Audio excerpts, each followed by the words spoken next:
कल हम लोगों ने दो इक्वेशन निकाल लिए, equation of plane passing through a point and parallel to two non parallel vectors, एक था, और दूसरा था equation of plane passing through 3 points. तीसरा एक और निकाले थे, equation of plane in normal form. इतना हुआ ना।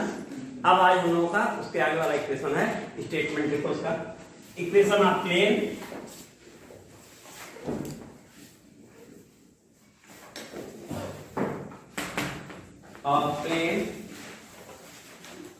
passing through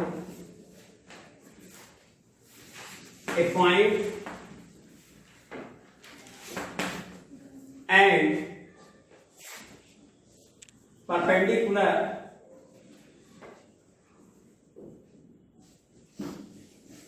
to a given vector,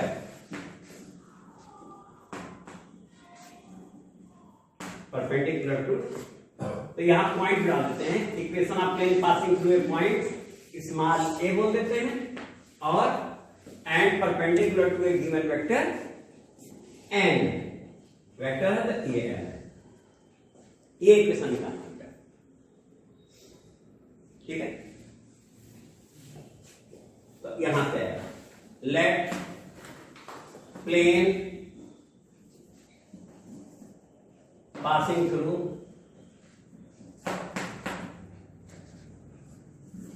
point A whose position vector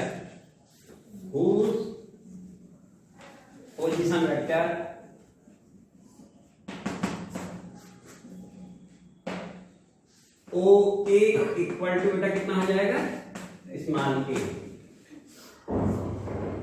तो प्लेन जो पॉइंट उसने A का, उसको हमने नाम दे दिया, इसलिए लेट कहा है, ये तो गिवन है, उसका नाम हमने A रख दिया, passing through point A and perpendicular, and perpendicular to vector n।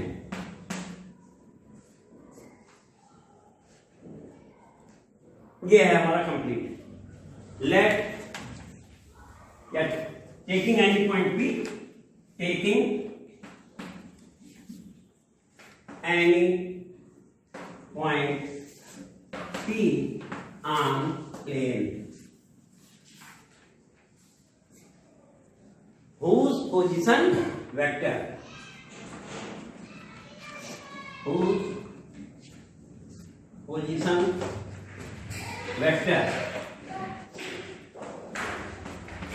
small r, whose position vector equal to small r। हो गया बेटा। अब ये प्लेन पूरा ब्लैक बोर्ड भी प्लेन ही है, क्यों नहीं इसी को बोल देते हैं। एक कोई पॉइंट ए है, ब्लैक बोर्ड पे है, ओरिजिन भी ब्लैक बोर्ड पे है, इसका पोजीशन वेक्टर कितना है बेटा, ओ ए, डॉटेड लाइन से इंडिकेट कर दिया, स्मॉल ए है, गिवन है। अब ये जो हमारा ब्लैक बोर्ड है, उसने कहा equation of plane passing through a point that means black board passing through A or A is on black board. दोनों बात कर सकते हैं। जैसे तुम लोग देखते हो कि वो अलमारी होती है शीशे वाली, ऐसे सकाते हैं। अब हम ये कह दें ये उसका हत्था अलमारी पर है या उस हत्थे से होता हुआ वो पल्ला जा रहा है, ये भी कह सकते हैं।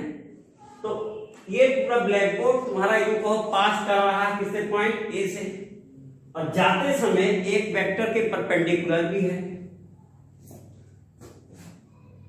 परपेंडिकुलर है। ये जो वेक्टर है, और ये वेक्टर कितना है, कोई नाम नहीं दिया, इस वेक्टर के परपेंडिकुलर, या यूं कह दे कि ये वेक्टर ही पूरे प्लेन पे परपेंडिकुलर है कहीं भी। तो प्लेन पास तो कर रहा है ए से, लेकिन साथ ही साथ परपेंडिकुलर किसके है, एन वेक्टर की। इतनी स्थितियां एक साथ हैं, यानी ये गिवन पोजीशन है, इतनी पॉइंट गिवन है एंड परपेंडिकुलर वेक्टर गिवन, ये उसने कह दिया। इक्वेशन निकालना था तो हमने एनी पॉइंट ले लिया, एनी पॉइंट की पूरे ब्लैक बोर्ड कहीं ले लेते हैं, तो यहां ले लिया, यहां ले लेते, इसको रिमीट कर दिया, ये कितना होगा बेटा आर। फिर joining A and P, joining A and P, join कर दिया ए पी हो गया बेटा। देन यहां लिखो A P equal to O P minus O A equal to कितना है बेटा आर माइनस ए। यहां तक किसी कोई प्रॉब्लम नहीं। इतनी चीजें इसमें हमने पहले बताया कि कोई भी क्वेश्चन जो होता है इक्वेशन का जो भी स्टेटमेंट है उसी पे डिपेंड होता है। यहां क्वेश्चन की लैंग्वेज यही होगी, यानी एक वेक्टर गिवन होगा, एक परपेंडिकुलर वेक्टर भी गिवन होगा। ऐसी स्थिति में हम कौन सा इक्वेशन लेंगे वो है यहाँ पॉइंट ए गिवन है जिससे ब्लैक बोर्ड यानी प्लेन पास कर रहा है, या वो पॉइंट प्लेन पर है, दोनों बातें ऑन प्लेन भी कर सकते हैं। साथ में एक वेक्टर के परपेंडिकुलर है जाते समय, चाहे कह दो यहां है और चाहे कह दो ये वेक्टर ही प्लेन के, दोनों बातें की हुई। चाहे बोल दे प्लेन जाते समय इसके परपेंडिकुलर होता हुआ जा रहा है और चाहे कह दे वेक्टर ही प्लेन के, इतना क्लियर है दोनों बातें। अब इतना जब बोल दिया गया तो यहां लिखना नीचे गिवन वेक्टर n ये होता ना, vector n is perpendicular to the plane, the given plane perpendicular to vector n, that means vector n is perpendicular to plane. और अगर वो परपेंडिकुलर प्लेन है तो जरा बता दो कि वो परपेंडिकुलर एपी के है कि नहीं? एपी तो प्लेन पे है ना। Thus, vector n is perpendicular to AP. Thus, vector n is perpendicular to AP. That is,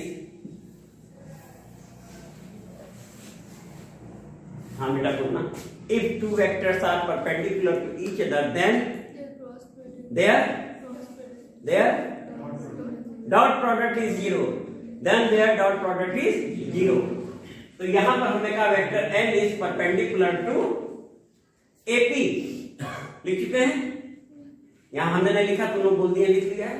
then AP dot vector n equal to, अगर वे परपेंडिकुलर जीरो हो जाएगा, और AP यहां हमने कितना कर रखा बेटा r minus a dot n equal to होगा बेटा R minus N equal to zero. तो अब ये R minus A dot N equal to zero, ये कितना बन गया बेटा, और आर डॉट एन और उधर ट्रांसफर कर दे equal to a dot n, r dot N equal to a dot n. ये हमारा इक्वेशन बन गया। और इस इक्वेशन का स्टेटमेंट क्या था, passing through a point A and perpendicular to vector N. अब ये ए डॉट एन कैसी क्वांटिटी होगी, स्केलर क्वांटिटी कोई होगी। यानी हम कंप्लीटली अगर देखें तो इक्वेशन कुछ इस टाइप का आ गया कि नहीं, R dot N equal to कुछ डी टाइप का आ गया कि नहीं, समथिंग बन गए। अब इसमें अगर हम लोग पुट कर दें, पुटिंग थोड़ी देर के लिए, तो ये हो गया हमारा equation which is required equation. अगला इसके आगे पुटिंग यहां डाल रहे हैं इक्वेशन ये, putting r equal to x i cap plus y j cap plus z j cap, n equal to a i plus b j plus c k in r dot n equal to d। ये लिखे इस पर रख दिया तो तुम्हारा क्या बन गया बेटा, ये r डॉट n यहीं से करो तो देखो डायरेक्ट क्या है, ax plus by plus cz equal to, this is general equation of plane in Cartesian form, which is general equation of plane in Cartesian form. बड़े आराम से आ गया। तो कल जो हम कह रहे थे कार्टेशियन चेंज करने का, ये तरीका हो गया। वो भी इक्वेशन अंत में ऐसे ही है, उनको भी देखो तो लास्ट में ही आए थे, r dot b cross c equal to something constant था कि नहीं था, और भी दूसरा लो तो भी समथिंग कांस्टेंट, यानी प्लेन का कोई भी इक्वेशन होगा वो इसी पैटर्न के अंत में आएगा, r dot n equal to something constant ही आएगा अंत में। और उसे अगर हम चेंज करें कार्टेशियन में तो ये बन जाएगा, चेंज करना आसान है। अब नीचे एक और लिख लो, first degree equation in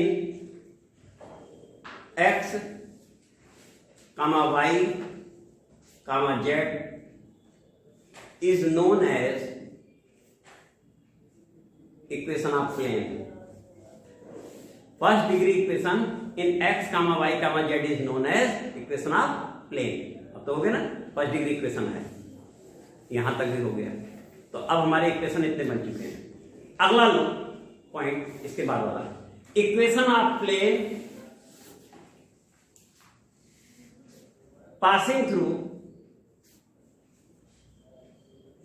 intersection of two planes. Equation of plane passing through intersection of two planes. ये क्वेश्चन भी काफी आए हुए हैं, ठीक है ना।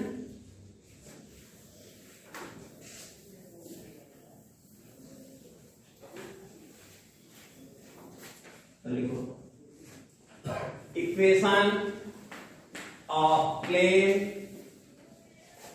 passing through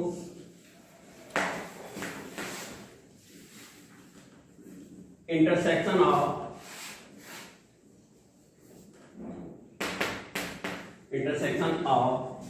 two planes,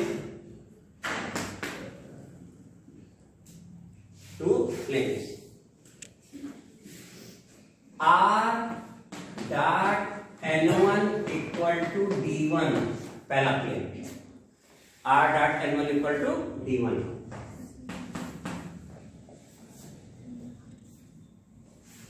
इसे r करके लिखा है बेटा, चेंज करना है, r dot n1 minus d1 equal to 0, इधर लाके ट्रांसफर कर दें, and r dot n2 equal to d2, number 2, इसे भी r करके चेंज कर दिया, r dot n2 minus d2 equal to 0 is. अब एक क्वेश्चन पूछने इससे पहले, हाँ बेटा तुम बोलना, लाइन स्ट्रेट लाइन पढ़ रखा है 11th में स्ट्रेट लाइन कितने लोगों का तैयार है, आप हमें कभी पूछे। अच्छा, इसका मतलब वो जो लॉकडाउन का फायदा उठा लिया, नहीं पढ़ा है ना। तो एक ही जानते रहो बेटा कि स्ट्रेट लाइन में भी आता है, equation of straight line passing through intersection of two straight line, वहां भी आता है, जो कि तुम्हारे में मैसलेनियस में क्वेश्चन है 11th में, ठीक है ना। तो वो जानते रहो, अगर हमारी पहली लाइन L1 है, दूसरी लाइन L2 है, then equation of line passing through intersection of two line होता है L1 plus lambda L2 equal to 0।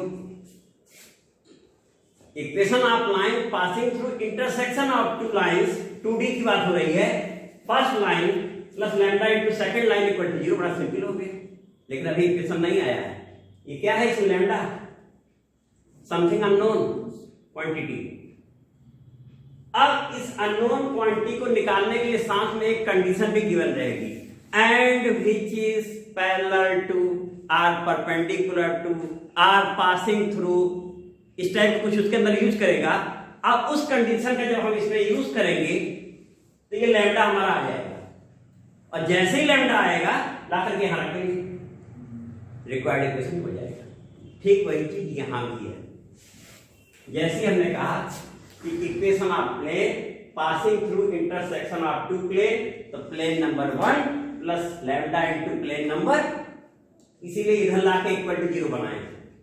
तो ये क्या बना बेटा, r dot N1 minus D1 first plane plus lambda into R dot N2 minus D2 equal to 0। कोई सुधार करने की जरूरत नहीं, बस लिख दिया। वो अपना आईजेके में जैसे होगा वो बाद में जब क्वेश्चन होगा सेट किया जाएगा। देखो वेयर लैम्डा नीचे, where lambda is any scalar quantity, scalar means constant quantity कोई है, कांस्टेंट भी कह सकते हैं, तो scalar any scalar quantity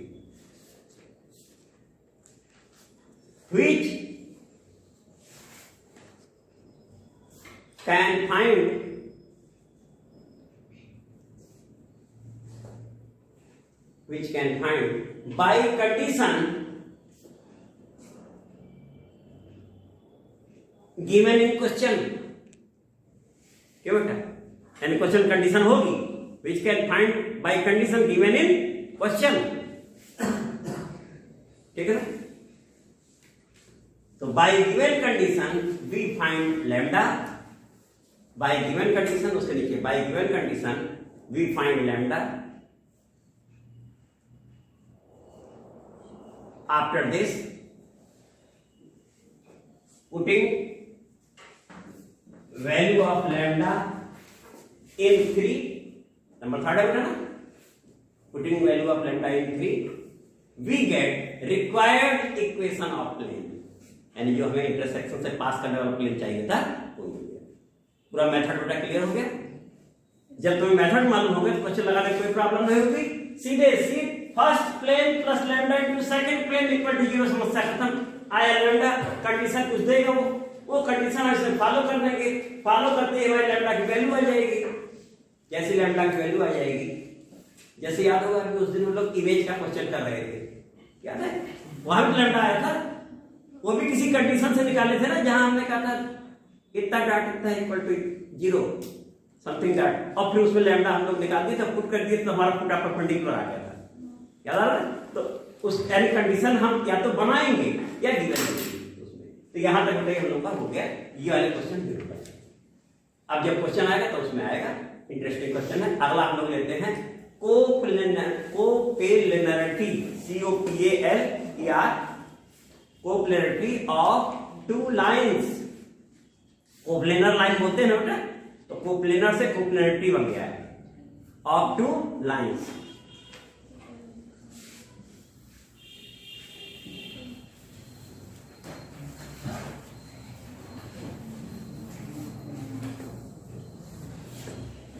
Let equation of two lines, let equation of two lines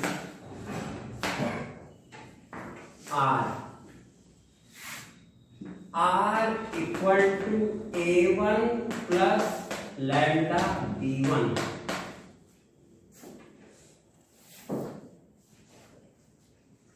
ठीक है ना, where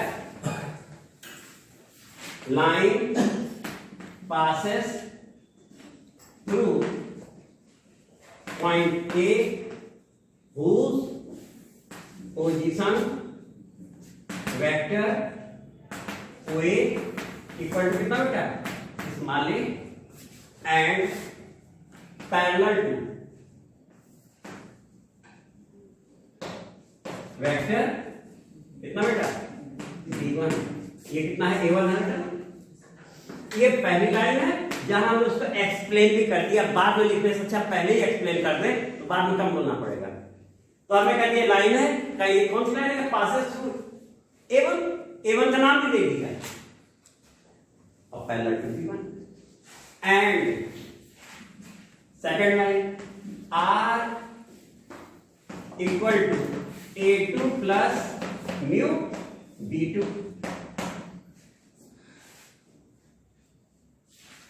Where this line passes through point capital B बोल देते हैं whose position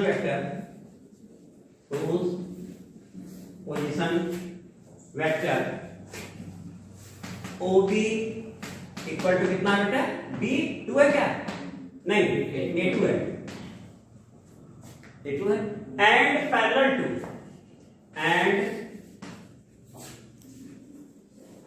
to vector B2 है बेटा।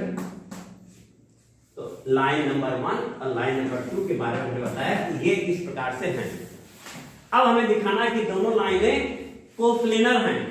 Suppose they are on black board, एक plane है, क्योंकि ये तो हमारा मालूम है कि equation of line in space है, ये कहीं भी स्पेस में हो सकती हैं, एक प्लेन पे भी हो सकती है, नहीं भी हो सकती है, अलग अलग प्लेन पे भी हो सकती है, बेटा यही तो है इसमें equation of line in space ही तो है ये। तो अब ये कैसे सर्टिफाई होगा, ये एक प्लेन पे ही है। तो B1 और B2 अगर एक प्लेन पर हैं, या vector perpendicular to B1 and B2 बोल दो, चलो यहां तो vector perpendicular to B1 and B2, vector perpendicular to B1 and B2। हाँ बेटा,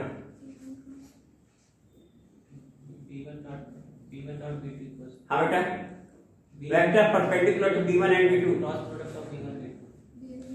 equal to B1 cross B2, vector perpendicular to B1 and B2 is B1 cross B2।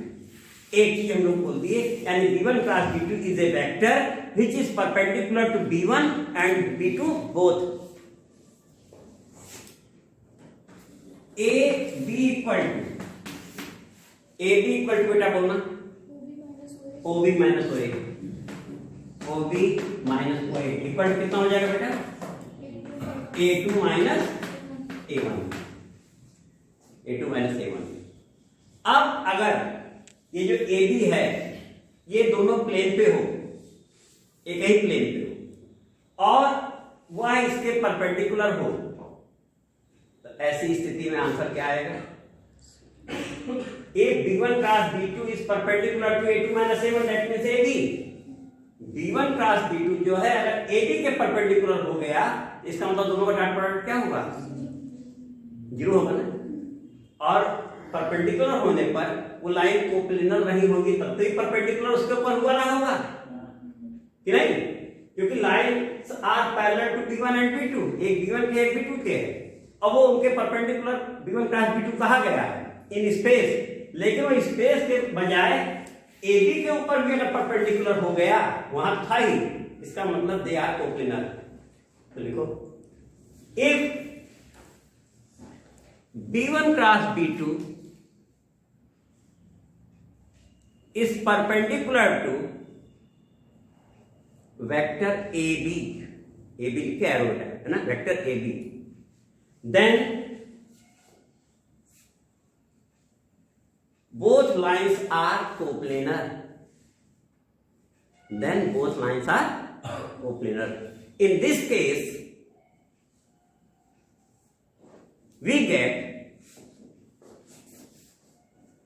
AB dot B1 cross B2 equal to बेटा कितना आ गया,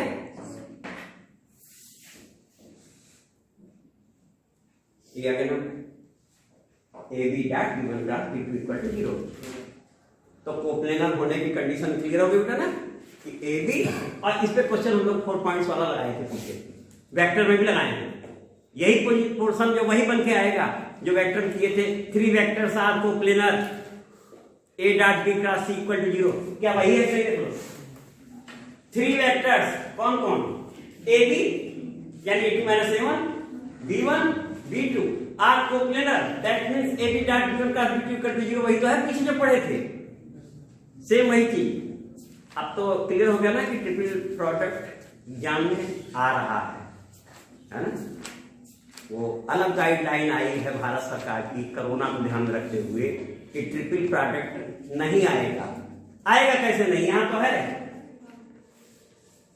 वो तुम्हारे ढांढस बढ़ाने के लिए है कि हल्का हो गया है, हर चीज दूसरे से लिंक है, बिना उसको पढ़े उसको तुम्हें आएगा ही नहीं। जब एक दूसरे से लिंक है तो कुल मिला के कुल पढ़ना है, ईमानदारी से मेहनत से पढ़ो, जो पढ़ लो वही अच्छा है, लेकिन जितना पढ़ो ईमानदारी से पढ़ो। मैथमेटिक्स इजी सब्जेक्ट है, कहीं कुछ नहीं। हाँ, अब एक आध और बच रहा है, एंगल बिटवीन टू प्लेन बेटा, है ना। अगली हेडिंग डालो, एंगल बिटवीन टू प्लेन्स। आज ये फिनिश हो जाएगा हम लोग का, angle between two planes.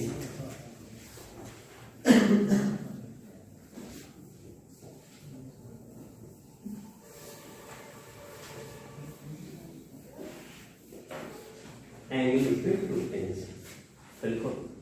Angle between two plane, ऐसे जैसे उस दिन लिखे थे लाइन में, सेम वैसे लिखते हैं। Angle between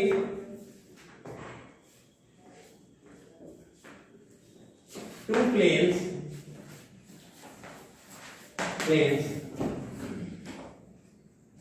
R dot N1 equal to D1 number 1 and R dot N2 equal to बेटा D2। ये स्केलर है, कोई जब स्क्वायर होने का था। Number 2 is theta, then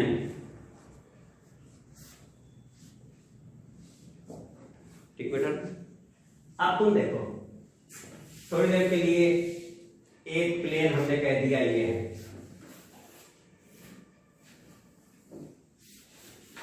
symbolic plane बना दिया, एक प्लेन ये हो गया, और दूसरा प्लेन कह दिया सिंबॉलिक ये है। एंगल बिटवीन दीज प्लेन्स में फाइंड करना है।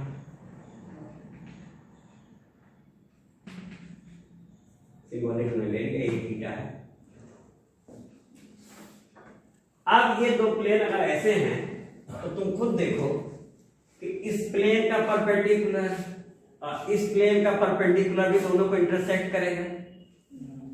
दैट मीन्स हमने कह दिया थोड़ी देर के इसका परपेंडिकुलर ये था, इसका परपेंडिकुलर ये था, दोनों ने एक दूसरे को क्या कर दिया, वो भी थीटा ही होगा बेटा।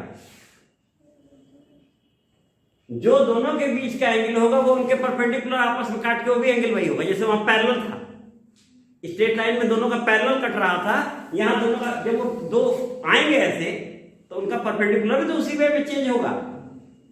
अब यहां तो नहीं किया जा सक रहा है, तुम देखो कि इसका परपेंडिकुलर ऐसे आएगा, दोनों आपस में कट कर जाएंगे, और जैसे ही कट किए जो एंगल ये वही बाई ज्योमेट्री ये भी होगा।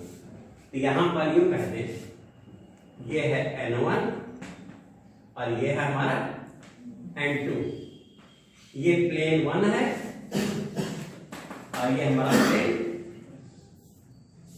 प्लेन 1 ये होता है, प्लेन 1 ये प्लेन 2 N2 से बोलती है ना।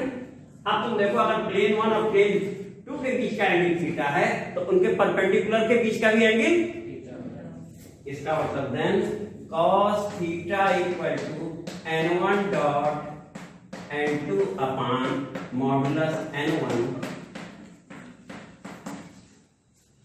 काम बन गया बेटा।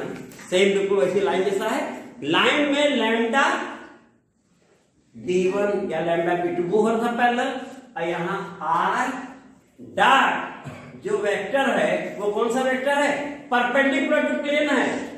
R dot vector is perpendicular to plane. जो भी R डॉट वेक्टर होगा वो वेक्टर क्या है, परपेंडिकुलर टू।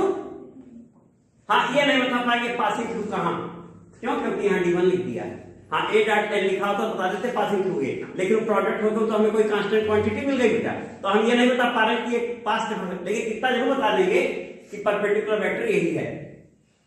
आगे आएंगे, अब जब ये एंगल आगे यहां भी वही कंडीशन है, स्पेशल केस लिख लिया जाए, जल्दी से खत्म हो जाएगी।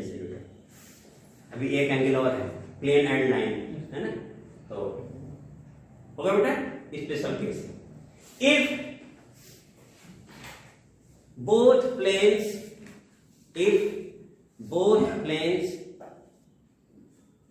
are perpendicular to each other, तो एंगल की बेटा 90 डिग्री यानी 0 हो जाएगा। Then n1 dot n2 equal to कितना हो जाएगा, if two planes are perpendicular to each other then n1 dot n2 equal to, हो गया क्लियर। और second condition, if two planes are parallel, अपने यहां पैरेलल बोलेंगे, आर कोप्लेनर, यहां वो लीनियर शब्द नहीं आएगा, कोप्लेनर, प्लेन होगा बेटा ना, parallel or coplanar to each other, then n1 equal to lambda. ऐसे समय में दोनों का परपेंडिकुलर आपस में पैरेलल हो जाएगा ना, जिस समय कोप्लेनर होंगे तो perpendicular of plane 1 and perpendicular of plane 2 both are parallel to each other, that means n1 equal to lambda n2 हो जाएगा ये। अब अगला लो, angle between plane and line, line कौन सी, इन स्पेस वाली, angle between plane and line,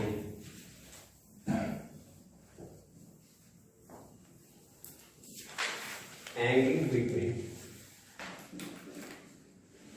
plane r dot n equal to d, number 1, where n is vector perpendicular to plane, बेटा ना बोल दिया हमने, तो मान लीजिए r dot n, n is vector perpendicular to plane, vector की बोल दीजिए, एंड लाइन, लाइन हमारी बेटा r equal to a plus lambda d, number 2, where b is vector parallel to line, है ना, where b is vector parallel to line,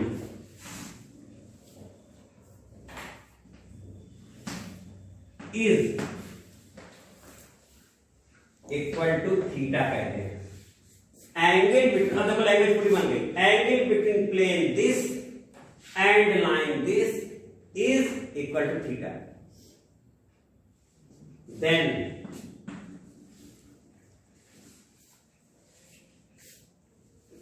theta हमने इसे कह दिया, इसे क्या कह दिया हमने, थीटा। अब इसको कह के हम लोग मान हो गए, इसे हमने थीटा कह के चुप हो गए कि angle between plane and line कितना है, थीटा। आप पहले फिगर बना लें, ये हमारा कोई बेटा प्लेन है,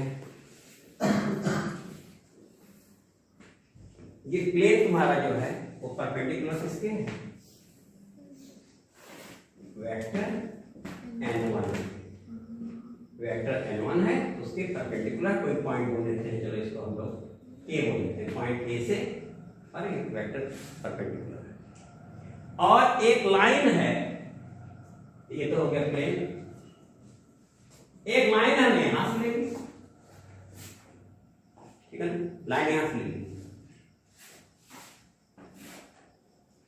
लाइन हो गई, लाइन हमने चलो यहां से ले लिया, थोड़ी देर के लिए यहां से ले लेते हैं, लाइन ये है, तो लाइन का जो पैरेलल वेक्टर है वो कितना है, b है ना, इसका परपेंडिकुलर वेक्टर n है, n1 नहीं है, n है ना, और इसका पैरेलल वेक्टर तो अगर हम इसे डॉटेड लाइन पीछे लाएं,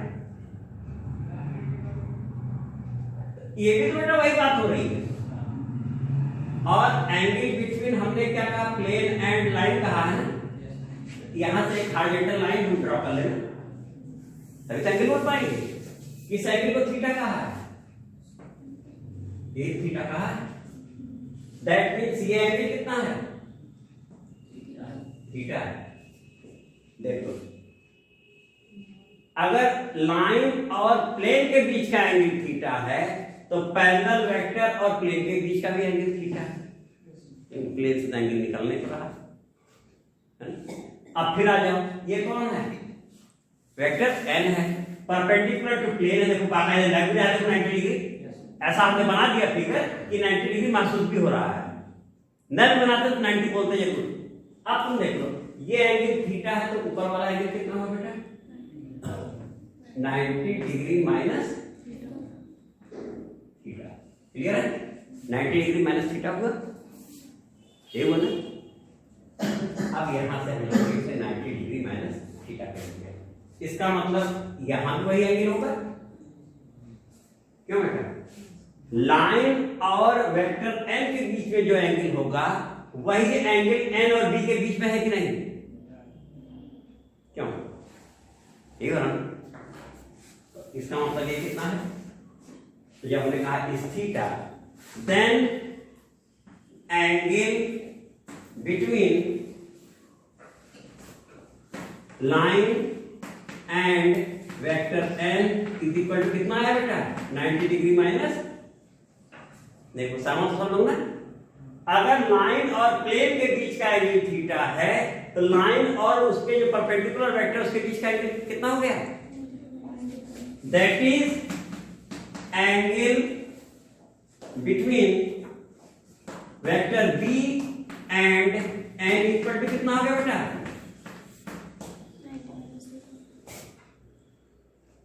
ये बनाए बेटा, बनाए ना ये angle 90 degree minus theta. Then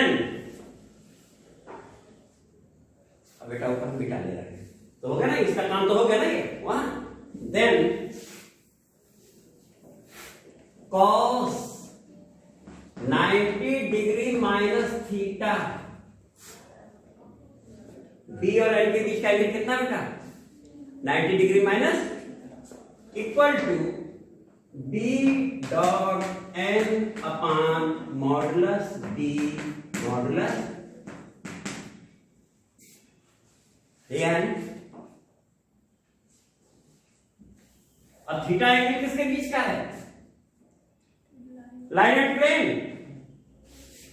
कितना बोलते हैं बेटा इसे? ये देखो sine theta, or sine theta equal to B dot N upon modulus B modulus N.